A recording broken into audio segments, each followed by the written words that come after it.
Back in 1996, the original Crash Bandicoot was released, the birth of a new franchise and a somewhat unofficial mascot for the original Sony PlayStation. Likewise, 2 years later in 1998, Spyro the Dragon was also released. Ever since, both Bandicoot and Dragon have been closely connected, sharing the same publisher, Universal Games, having Easter eggs in each other's games, and so on. In fact, last week, Crash and Spyro celebrated their 25th and 23rd birthdays respectively. Check out the pinned comment for last week's Crash and Spyro stream. To help these two celebrate their respective anniversaries this month, I thought today I'd look back at my memories growing up with Crash Bandicoot and Spyro the Dragon games throughout the years. Feel free to post your memories in the comments below. Without further ado, here are my Crash and Spyro memories. As we begin on the orange line of the memory train, I actually have one thing to confess. I actually don't have that much childhood memories of Crash Bandicoot. At least not the PlayStation era nor the post-Naughty Dog era games. I'll say though that I may have seen or played any of those games back in the day. However, there will always be one huge spot for Crash Bandicoot growing up. Start your engines for a Sony Computer Entertainment America production. Let's keep this intro going.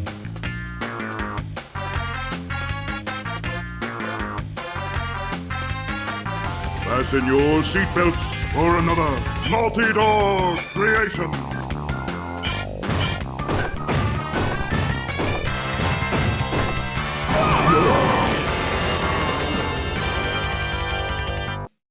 Oh, the memories, the nostalgia. It must be the one and only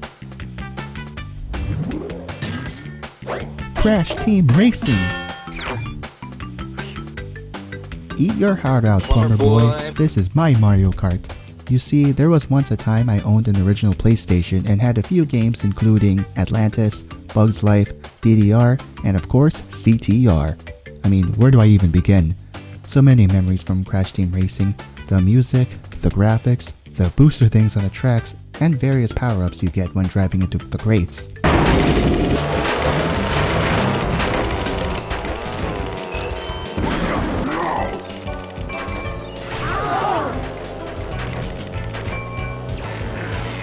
Aside from the intro/intro music and main theme, Crash Cove is by far my favorite theme in the game.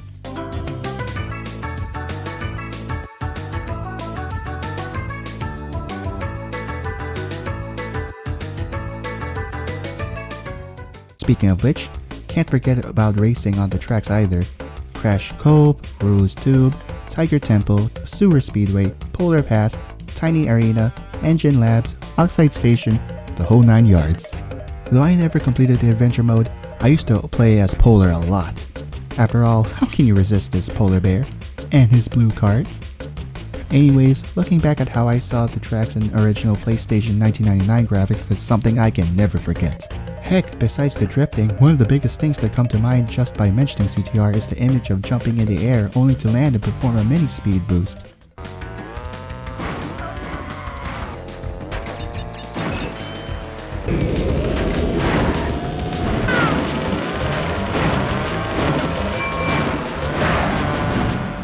At any rate, Crash Team Racing is arguably the defining Crash Bandicoot game of my childhood. Even picking up CTR Nitro Fueled last year was a huge nostalgia trip alone. I'll mention more about this later on. You have a favorite track/theme from CTR/CTR Nitro Fueled? If so, let me know. Before we get to Spyro the Dragon, I gotta put some quick notes up. As far as the post-Naughty Dog era Crash games go, I never knew that CTR had sequels, Crash Nitro Kart and Tag Team Racing. I only found out about them last year, no joke. I also barely remember seeing at least Crash Bandicoot Mind Over Mutant somewhere back in the day. Maybe also Crash to Insanity. Anywho, thank you Crash Bandicoot. Now on to the next one.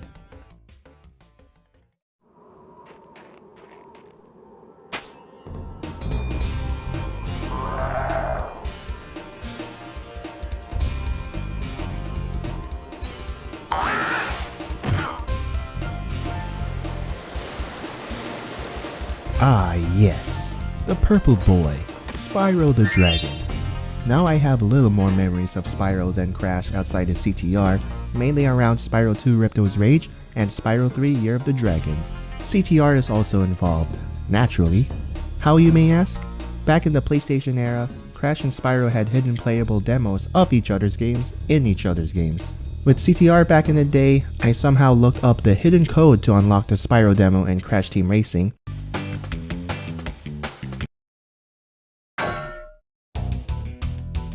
The hidden demo was on Ripto's Rage, though I also barely have a vague memory of playing a purple guy riding a skateboard, which was why I thought the hidden Spyro demo in CTR was for Year of the Dragon. Must have played either the full game or demo disc on my cousin's PS1 back then. Again, good thing I played the Spyro 2 demo on PS1 Classics CTR because I didn't remember the demo back then looking like this.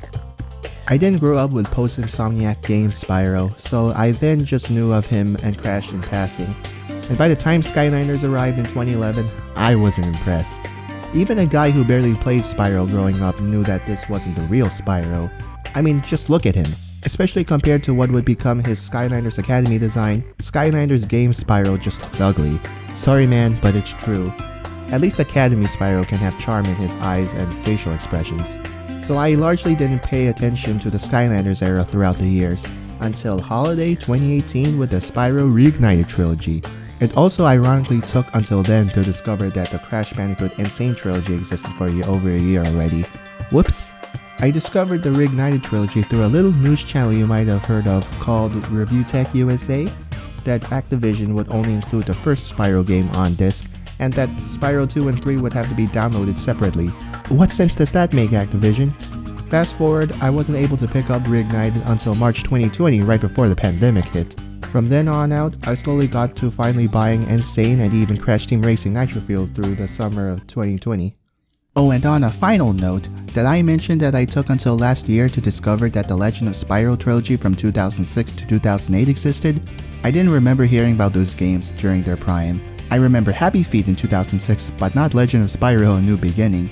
Though I've heard this reboot trilogy was an overall failure despite having a cult following to this day, I'd probably like to try it out if I could buy copies in preferably close to new condition, but good luck doing that with not so popular 15-plus-year-old games. Legend of Spyro aside, it's been a blast playing the recent Crash and Spyro remakes as well as Crash Bandicoot 4 It's About Time.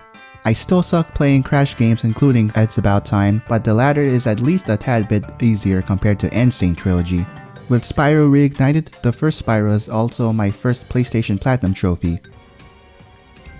Oh, then there's my first ever Platinum trophy! I'm making my way through Year of the Dragon and will also be looking forward to get Platinum trophies on Spyro 2 and 3. God help me with Crash Bandicoot platforming.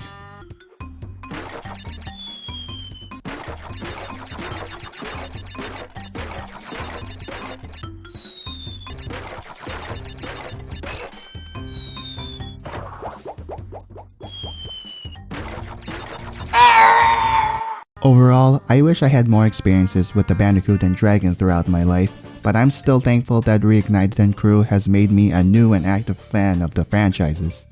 Just like IAT was released last year, I hope Spyro has more games to offer in the future and not just be left in Crash's shadow. I hope Crash will have more stellar games as well. My friends, this has been my retrospective on memories I had with Crash and Spyro games. If you have any memories and favorite moments from the two franchises, I'd like to hear about them in the comments section down below. With that being said, this is Versatile Element signing out. I'll see you guys in the next one. Keep the modern Crash and Spyro renaissance going.